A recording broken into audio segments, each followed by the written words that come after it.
Shadows of a New World, 1945 to 1953. In the shadow of the greatest war humanity had ever known, a new conflict was born. Not a war of bullets and bombs, but of ideologies, spies, and the ever-looming threat of annihilation. This was the Cold War. A struggle that gripped the world for nearly half a century, pitting East against West, communism against capitalism, the Soviet Union against the United States.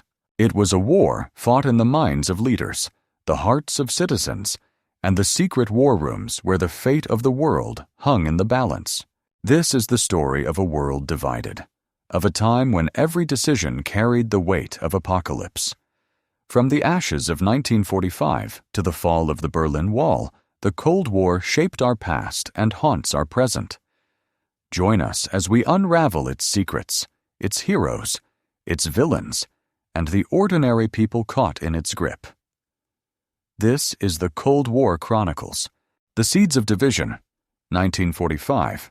February 1945. The world is weary, battered by 6 years of war. Nazi Germany is on its knees, but victory is not yet assured. In the Crimean city of Yalta, 3 men sit down to decide the fate of the post-war world. Franklin Roosevelt, the ailing American president, dreams of a united world under a new United Nations.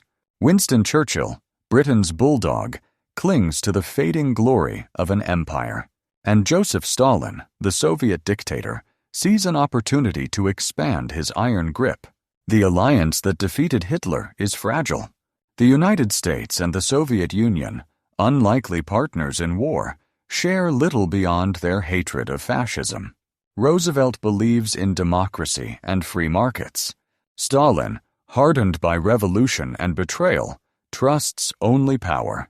At Yalta, they agree to divide Germany, to carve up Europe into spheres of influence. But beneath the handshakes and smiles, mistrust festers. We were naive, perhaps, to think Stalin would honor his promises. He saw the world as a chessboard, and he was playing for keeps. Stalin's Red Army occupies Eastern Europe, liberating nations from Nazi rule, but installing Soviet puppet regimes in their place. Poland, Romania, Hungary countries promised freedom at Yalta Fall under the shadow of the hammer and sickle.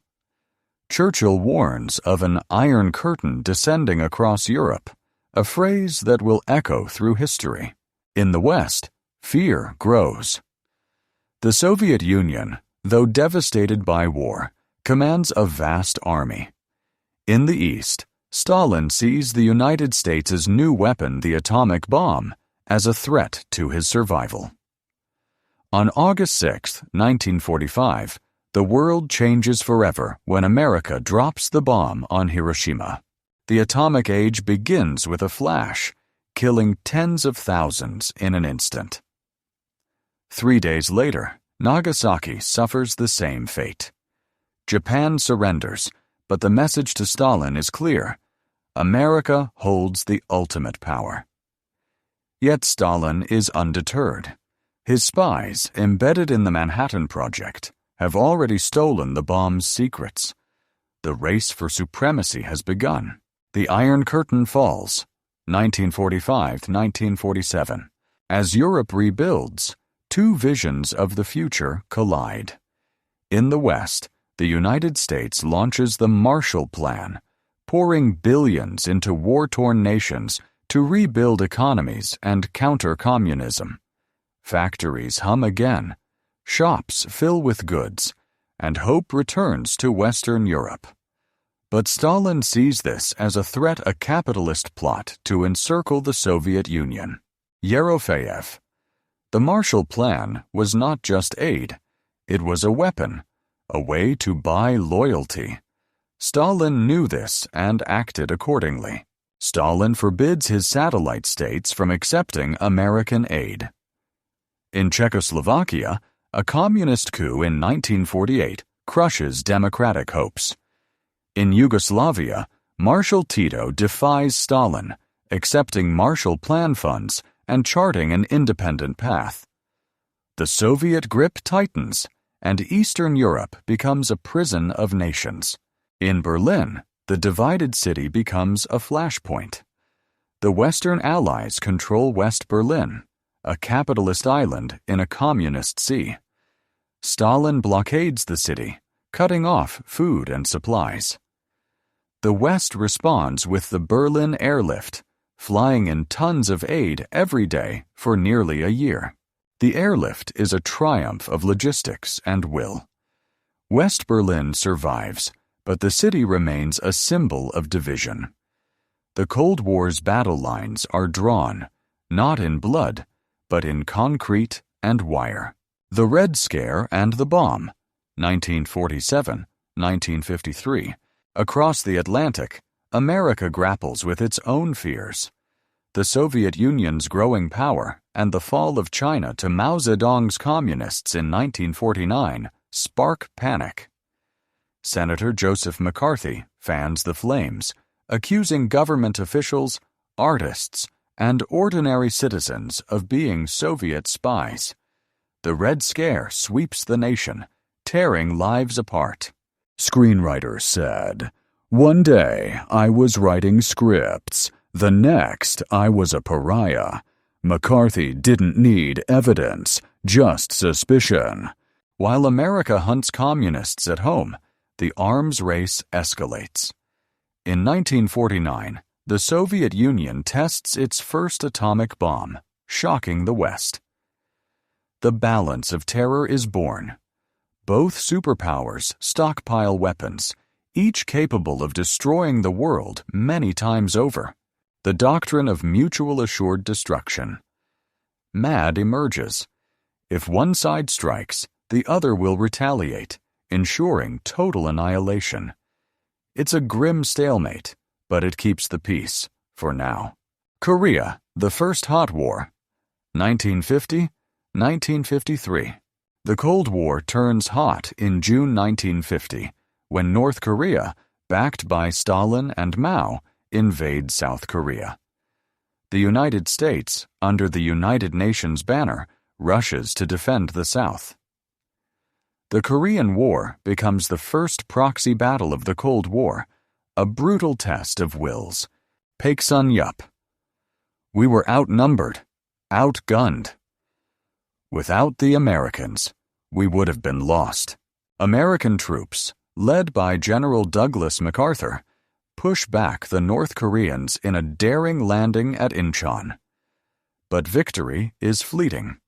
China enters the war, sending waves of soldiers across the border. The fighting is savage trenches, bayonets, and bitter cold.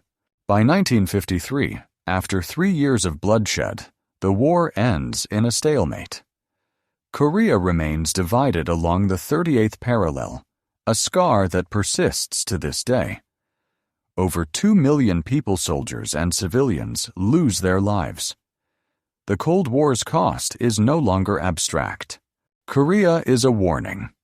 The Cold War is not just a game of spies and speeches.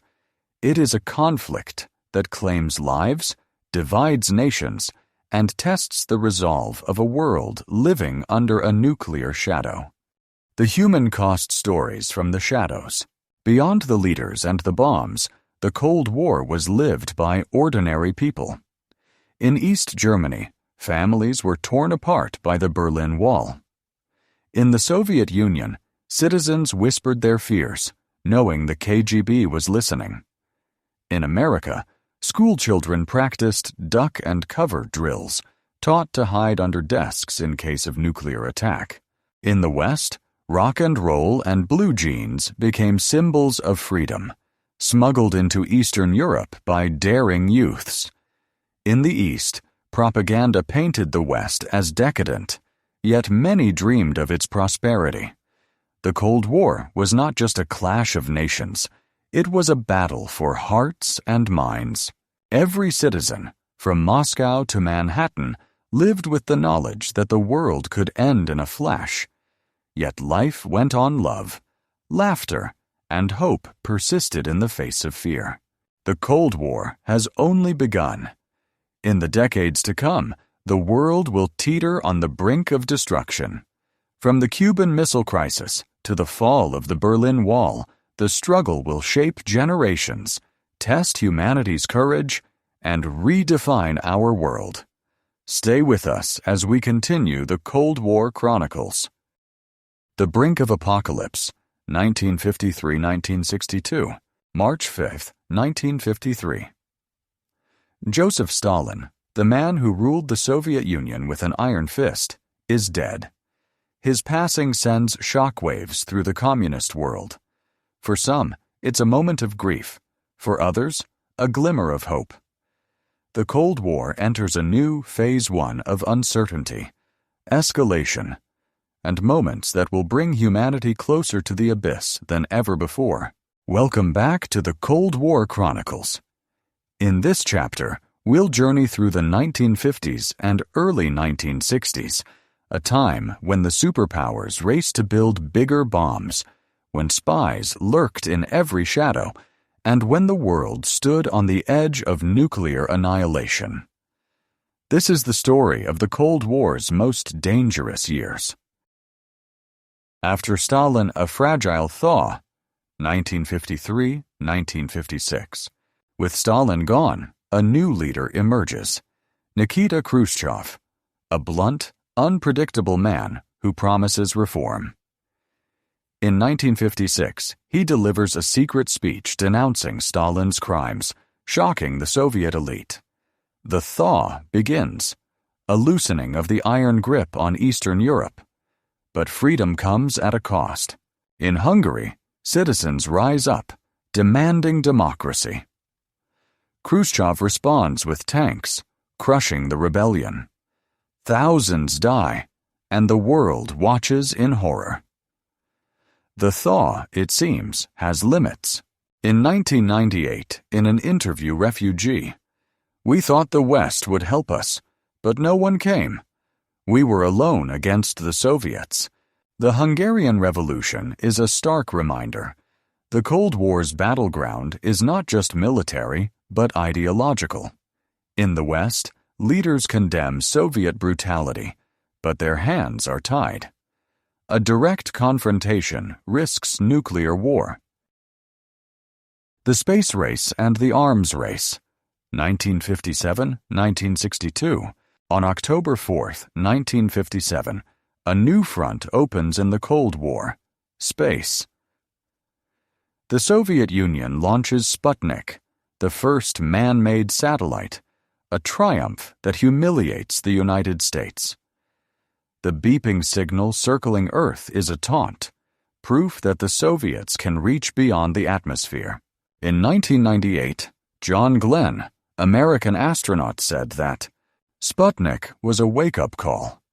We realized the Soviets were ahead, and we had to catch up fast. The space race becomes a symbol of technological supremacy. America scrambles to respond, launching its own satellites and, in 1961, sending Alan Shepard into space. But the Soviets strike again, putting Yuri Gagarin, the first human, into orbit. Meanwhile, the arms race intensifies. Both superpowers develop hydrogen bombs, thousands of times more powerful than Hiroshima's.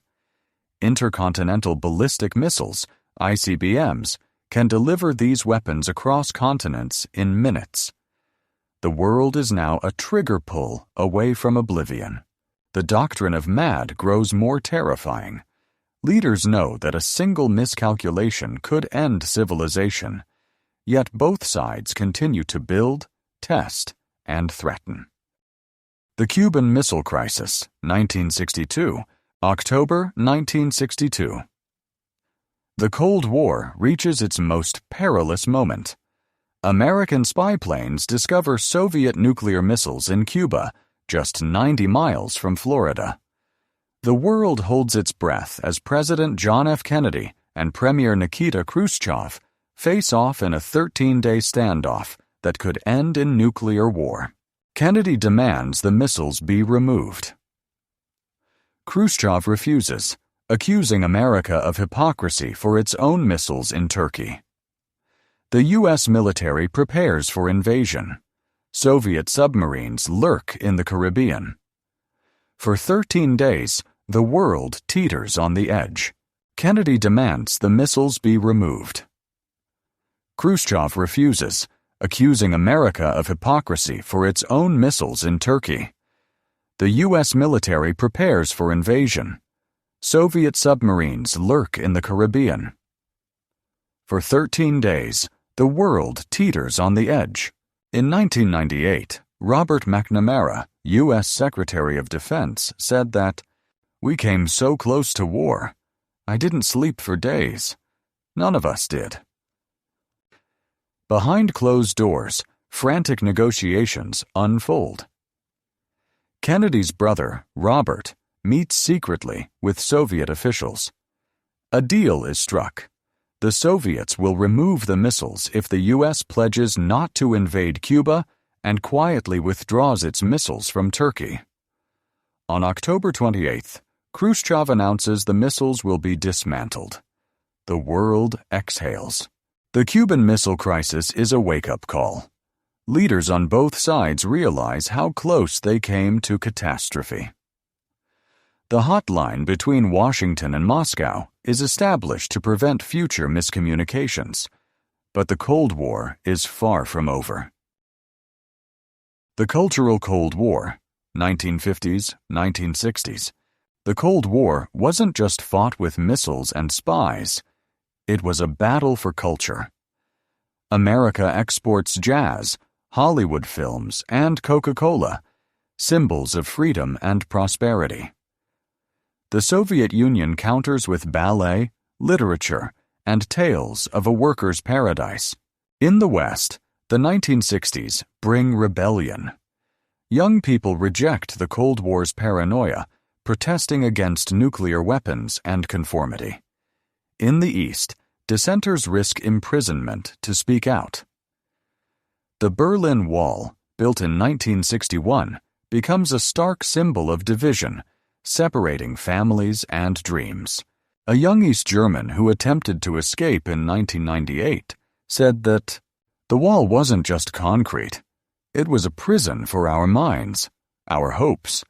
Yet culture becomes a weapon of resistance.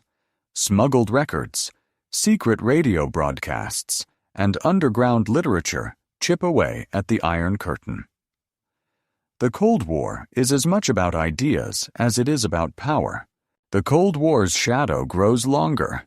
From Vietnam to Afghanistan, proxy wars will claim millions of lives. The superpowers will race to the moon, build ever deadlier weapons, and face new challenges as the world changes. Fire and Fallout, 1963-1980. The 1960s and 1970s are a time of fire and fallout.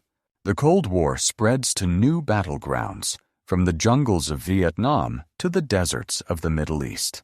Proxy wars, espionage, and the relentless arms race push the world to its limits. Welcome back to the Cold War Chronicles, where we explore the decades when the superpowers fought through others' blood and the specter of nuclear war loomed ever larger. Vietnam: The Bleeding Edge, 1963-1975. Vietnam becomes the Cold War's bloodiest battleground. The United States, fearing the spread of communism, backs South Vietnam against the Communist North, led by Ho Chi Minh and supported by the Soviet Union and China. What begins as a small intervention escalates into a full-scale war. The jungles of Vietnam become a quagmire. American troops face guerrilla tactics, booby traps, and an enemy that blends into the population. At home, protests erupt as young Americans reject the war, burning draft cards and marching on Washington. In 1998, a Vietnam War veteran said, "We were told we were fighting for freedom, but it felt like we were fighting for nothing. The kids back home hated us." By 1973, after years of carnage, the U.S. withdraws. Saigon falls in 1975, and Vietnam is united under communist rule. The war claims over 3 million lives, including 58,000 Americans. The Cold War's cost is measured in blood and broken dreams. Vietnam is a scar on America's conscience, a reminder that the Cold War's battles are fought far from the superpowers' capitals. Detente and Deception, 1969 to 1979. In the shadow of Vietnam, both superpowers seek a pause. Détente, a thawing of tensions, brings Nixon to Moscow and Brezhnev to Washington. The Strategic Arms Limitation Treaty, SALT, is signed, capping the growth of nuclear arsenals. For a moment, peace seems possible, but détente is a fragile illusion. Behind the smiles, espionage thrives. The KGB and CIA wage a secret war, infiltrating governments, stealing secrets, and fueling proxy conflicts. In Angola, Ethiopia, and the Middle East, the superpowers back opposing sides, turning local struggles into Cold War battlegrounds. In 1998, a former KGB agent said, "We knew the Americans were watching us, just as we watched them. It was a game, but a deadly one." The Cold War's chessboard expands, and every move risks checkmate. The Third World as Battleground, 1970s. The Cold War spills into the global South. In Latin America, the U.S. backs coups to overthrow leftist governments, like Chile's Salvador Allende in 1973. In Africa, the Soviets support revolutionary movements, spreading their influence. In Afghanistan, the Cold War takes a fateful turn. In 1979, the Soviet Union invades to prop up a communist government, sparking a brutal war. The U.S. responds by arming Afghan mujahideen, including a young Osama bin Laden. The conflict will have consequences no one could foresee. In 1998, Anatoly Chernyaev, Soviet aide, said that, "Afghanistan was our Vietnam. We thought we could win quickly, but we were wrong." The Afghan War drains the Soviet Union, killing 15,000 Soviet soldiers and over 1 million Afghans. It's another proxy war, another wound in the Cold War's endless struggle. The Third World becomes a chessboard, its people pawns in a game played by superpowers thousands of miles away. The End of an Era, 1980, 1991. The 1980s dawn with renewed tension. Ronald Reagan, America's new president, calls the Soviet Union an evil empire and vows to defeat it. The Cold War enters its final, most dramatic chapter. Welcome to the conclusion of the Cold War Chronicles, where we witness the fall of a superpower and the birth of a new world. Reagan's Crusade. 1981-1985, Ronald Reagan brings a new energy to the Cold War. His Strategic Defense Initiative, dubbed Star Wars, aims to create a missile defense shield, rendering Soviet nukes obsolete. The Soviets, already strained by Afghanistan and economic woes, struggle to keep up. In 1998, a Soviet scientist said that Star Wars terrified us. We knew we couldn't match America's technology or money. Reagan's massive defense spending pushes the Soviet economy to the brink. At home, he rallies Americans with a vision of freedom triumphing over communism. But the risk of escalation grows. The world watches nervously as rhetoric heats up. A Soviet fighter jet shoots down a South Korean airliner in 1983, killing 269 people. Tensions soar. The Cold War feels hotter than ever. Gorbachev and Glasnost, 1985 to 1991. In 1985, a new Soviet leader emerges, Mikhail Gorbachev. Young, reform-minded, and charismatic, he introduces Glasnost, openness, and perestroika, restructuring, hoping to save the Soviet Union from collapse. But his reforms unleash forces he cannot control. Eastern Europe stirs. In Poland, the Solidarity movement gains strength. In East Germany, citizens demand freedom. On November 9, 1989, the Berlin Wall falls, a moment that symbolizes the end of the Cold War's division. Gorbachev refuses to use force to stop the tide. The Soviet bloc crumbles, and by 1991, the Soviet Union itself dissolves. The red flag is lowered over the Kremlin for the last time. In 1998, Mikhail Gorbachev said, "I wanted to save socialism, but it was too late. The people wanted freedom." The Cold War ends not with a bang, but with a whimper. The United States emerges as the sole superpower, but the world is forever changed. Legacy of the Cold War. The Cold War shaped the 20th century, leaving scars and lessons. It gave us the Internet, born from military research, and the fear of nuclear annihilation that still lingers. It taught us the power of ideas, the cost of division, and the fragility of peace. Today, we live in a world shaped by those tense decades. The Cold War is gone, but its echoes remain in divided nations, in global rivalries, in the stories of those who lived through it. In 1998, a young American, born after the Cold War, said that, "I can't imagine living with that fear, knowing the world could end any day. But I'm grateful for the peace we have now." The Cold War was a test of humanity's resilience. We survived, but the question remains, have we learned? Epilogue. A world transformed. The Cold War is history, but its lessons are timeless. It showed us the dangers of division, the power of dialogue, and the courage it takes to step back from the brink. As we face new challenges in the 21st century, let us remember the world that once stood on the edge and chose to survive. Thank you for joining us on the Cold War Chronicles. May we learn from the past to build a better future.